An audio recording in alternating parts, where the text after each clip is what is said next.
लोहड़ी की कहानी।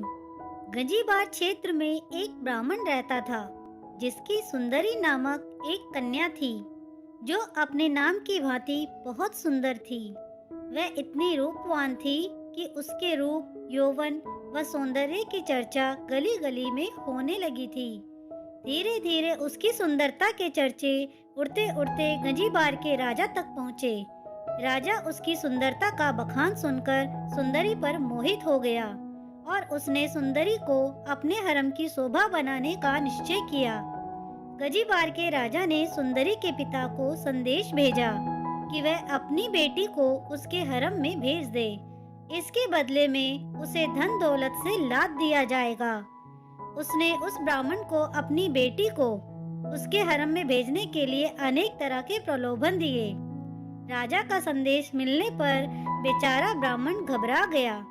वह अपनी लाडली बेटी को उसके हरम में नहीं भेजना चाहता था। जब उसे कुछ नहीं सूझा तो उसे जंगल में रहने वाले राजपूत योद्धा दुल्ला भट्टी का ख्याल आया, जो एक कुख्यात डाकू बन चुका था। लेकिन गरीबों व शोषितों की मदद करने के कारण लोगों के दिलों में उसके प्रति अपार श्रद्धा थी। ब्राह्मण उसी रात दुल्ला भट्टी के पास पहुंचा और उसे विस्तार से सारी बात बताई। दुल्ला भट्टी ने ब्राह्मण की व्यथा सुन उसे सांत्वना दी और रात को खुद एक सुयोग्य ब्राह्मण लड़के की खोज में निकल पड़ा। दुल्ला भट्टी ने उसी रात एक योग्य ब्राह्मण लड़के को तलाश कर सुंदरी को अपनी ही बेटी मानकर अग्नि को साक्षी मानते हुए उसका कन्यादान अपने हाथों से किया और ब्राह्मण युवक के साथ सुंदरी का रात में ही विवाह कर दिया।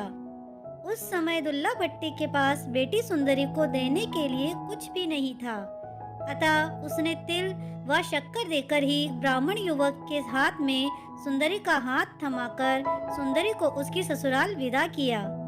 गंजीबार के राजा को इस बात की सूचना मिली तो वह आग बबूला हो उठा।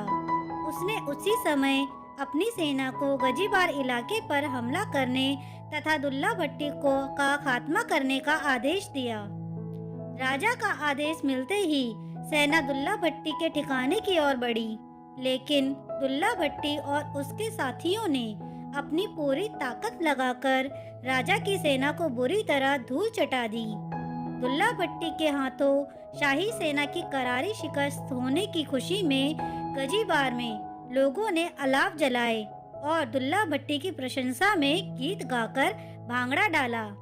कहा जाता है कि तभी से लोहड़ी के अवसर पर गाए जाने वाले गीतों में सुंदरी और दुल्ला भट्टी को विशेष तौर पर याद किया जाने लगा। लोहड़ी के मौके पर ये गीत आज भी जब वातावरण में गूंजता है तो दुल्ला भट्टी के प्रति लोगों की अपार श्रद्धा का आभास स्वतः ही हो जाता है। दोस्तों, आपको ये कहानी कैसी लगी मुझे कमेंट करके ज़रूर बताएं।